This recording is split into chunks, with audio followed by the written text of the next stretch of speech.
Kalau lupa disebut, bahaya. Bisa nggak pulang saya?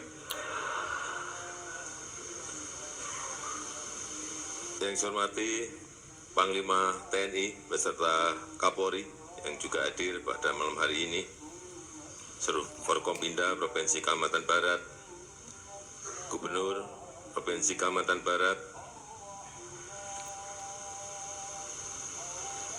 yang saya hormati Ketua Umum PPAMI Adinda Raihan Aryatama, juga Ketua Umum Kohati dari Umiroh Fauziah,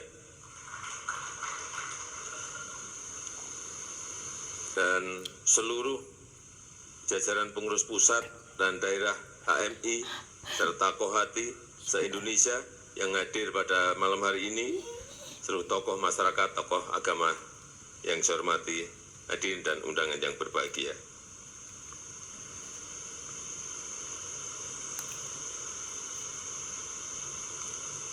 Kemarin saya terbang ke Papua, tepatnya ke Biak. Di sana ada acara sel Teluk Cendrawasih. Dari Biak saya terbang ke Fakfak untuk meletakkan batu pertama pembangunan industri pupuk Fakfak yang berada di kawasan timur, yang memang belum ada industrinya di wilayah Indonesia bagian timur. Dari Fakfak kemudian terbang ke Teluk Bintuni untuk meresmikan industri LNG train ketiga tangguh di Teluk Bintuni. Dan dari Teluk Bintuni ini pakai heli balik lagi ke Kabupaten Fakfak, kemudian terbang ke Kabupaten Sorong untuk juga peletakan batu pertama rumah sakit Muhammadiyah yang berada di Sorong. Dari Sorong, sore tadi saya terbang ke Kalimantan Barat untuk memenuhi undangan HMI dan Kohati.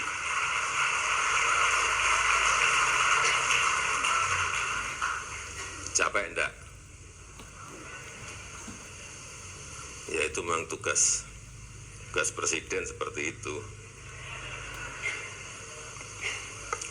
Memang 2 minggu ini sangat padat sekali. Dimulai di 11 November, saya terbang ke Saudi Arabia, ke Riyadh saat itu untuk memenuhi undangan KTT luar biasa dari OKI, Organisasi Kerjasama Negara-Negara Islam, dalam rangka Gaza Summit, khusus berbicara mengenai Gaza. Yang dihadiri oleh 57 negara-negara Islam, semuanya hadir dan semuanya sama. Yang disampaikan sama, mengutuk Israel, segera menghentikan perang, segera gencatan senjata, dan bantuan kemanusiaan agar dibuka lebar-lebar, karena belum dibuka lebar. Awal-awal baru 5, 10, 15 kontainer yang diperbolehkan masuk ke sana lewat pintu gerbang di Rafah dan bantuan kita ke Al-Aris di Mesir terlebih dahulu. Tetapi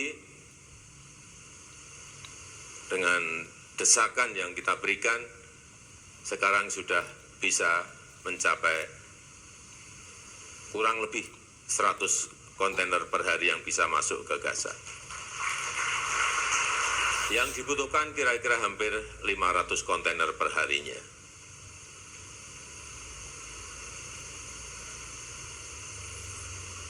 Dari Gaza Summit yang di Saudi Arabia, kita terpilih dari 5 negara untuk menyelesaikan urusan yang berkaitan dengan Gaza ini. Indonesia dari 57 negara tadi, Mesir, Saudi Arabia, Nigeria, dan Jordania. Dan saya juga menyampaikan secara khusus langsung ke Presiden Joe Biden mengenai hasil-hasil yang ada di KTT di Riyadh tadi. Saya sampaikan apa adanya. Ini. Karena memang kuncinya ada di sana.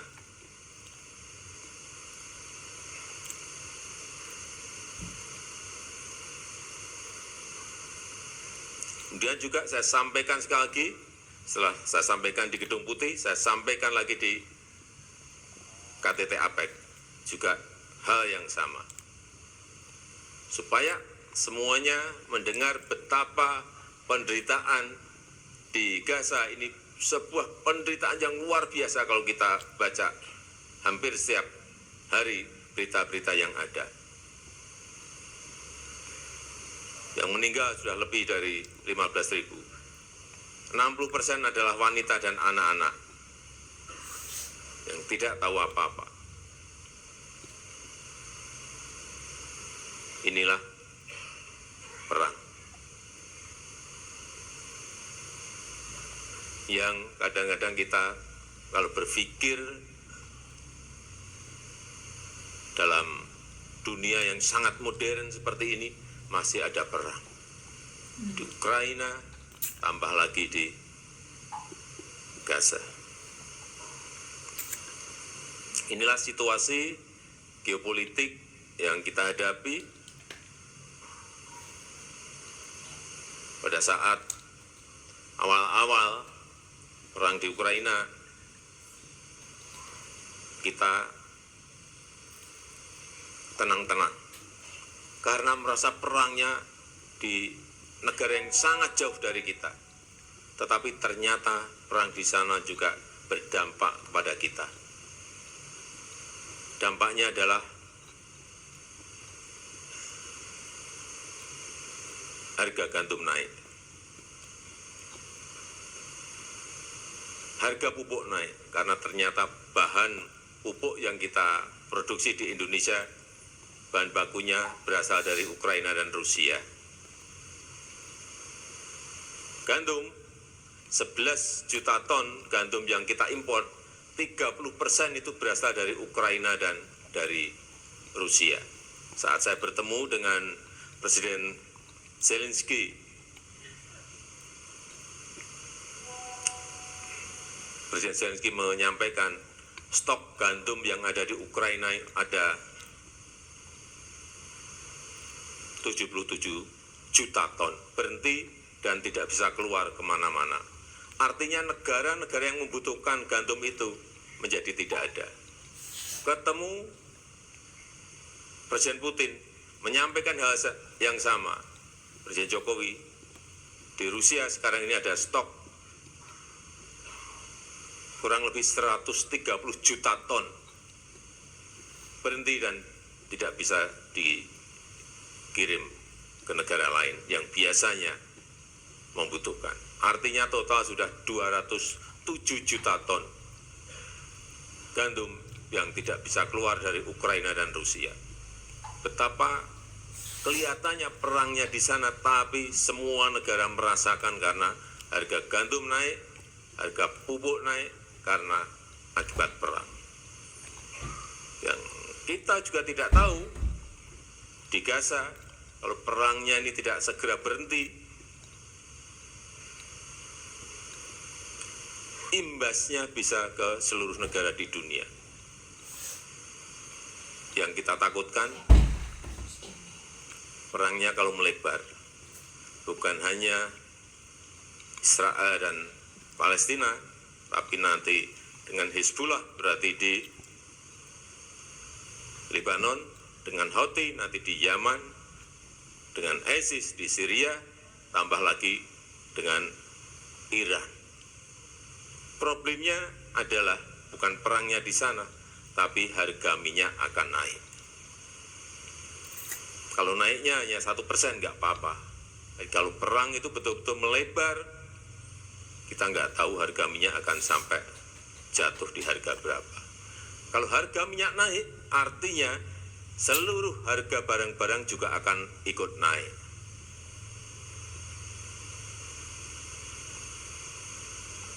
Kalau harga minyak naik di sana, berarti di sini harga minyak juga pasti akan ikut kita naikkan. Dan biasanya HMI pasti demo.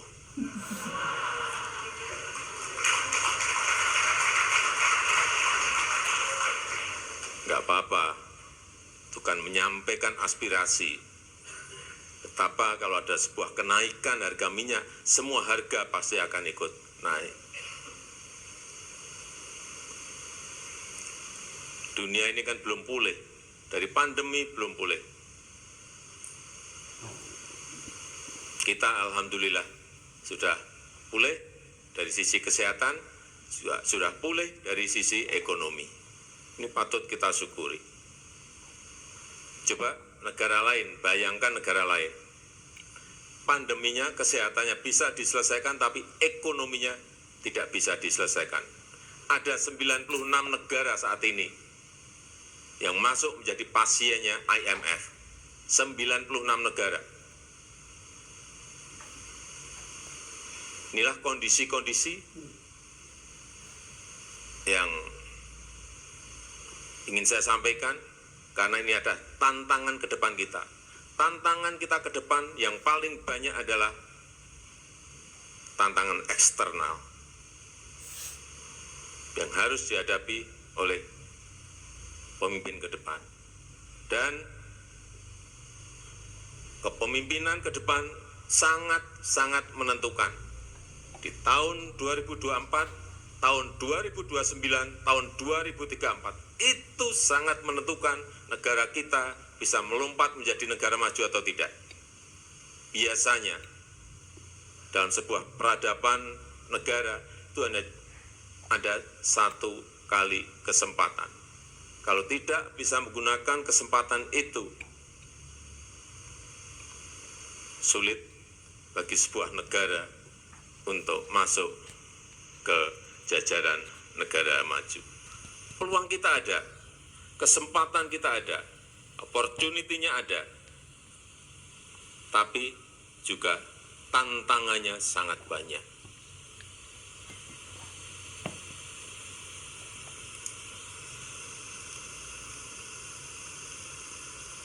Negara-negara di Amerika Latin tahun 50-an, tahun 60-an sudah menjadi negara berkembang. Tapi sampai saat ini masih tetap menjadi negara berkembang. Bahkan ada yang menjadi negara miskin. Inilah yang kita tidak mau. Kesempatan yang ada, peluang yang ada harus kita manfaatkan. Dan saya melihat, senang saya kalau melihat optimisme dari kader-kader HMI dan Kohati dalam menatap masa depan negara ini ke depan, seperti tadi yang disampaikan oleh Ketua Umum. Senang, memang harus yang muda-muda ini harus optimis.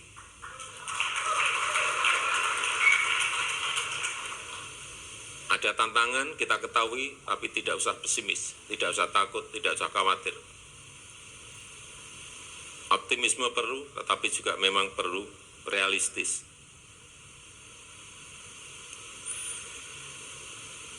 Jangan sampai kemajuan yang telah ada, yang telah terbangun ini menjadi sia-sia karena perpecahan kita dalam memilih pemimpin, sehingga sering saya bicara bolak-balik, hati-hati memilih pemimpin. Tapi semuanya kita serahkan kepada rakyat, karena yang punya kedaulatan adalah rakyat. Siapapun yang Bapak, Ibu, dan saudara-saudara pilih, itu adalah memang kehendak. Pertama memang kehendak Allah, yang kedua memang kehendak rakyat. Mau memilih Pak Anies, silahkan. Mau memilih Pak Prabowo, silahkan. Mau memilih Pak Ganjar, silahkan.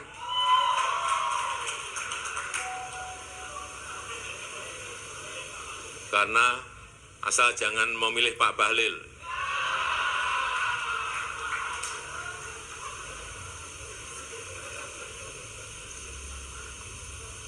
Karena semuanya nanti akan ditentukan oleh rakyat di 14 Februari yang akan datang.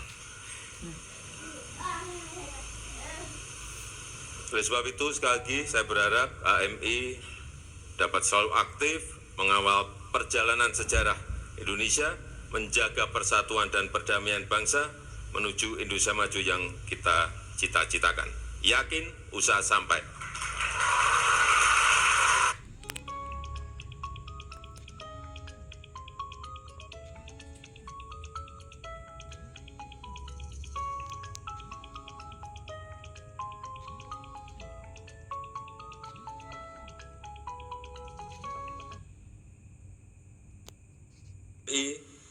ke-32 dan Munas Kohati ke-25 tahun 2023. Terima kasih. Wassalamualaikum warahmatullahi wabarakatuh. Berkenan Presiden Republik Indonesia tetap di atas panggung.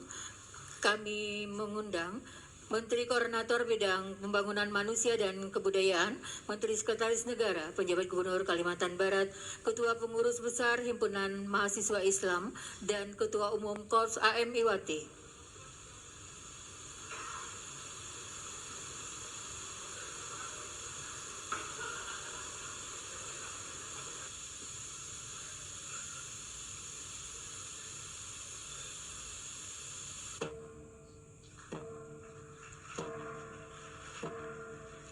Dengan demikian, maka Kongres Himpunan Mahasiswa Islam ke-32 dan Musyawarah Nasional Korps HMI Wati ke-25 telah resmi dibuka oleh Presiden Republik Indonesia.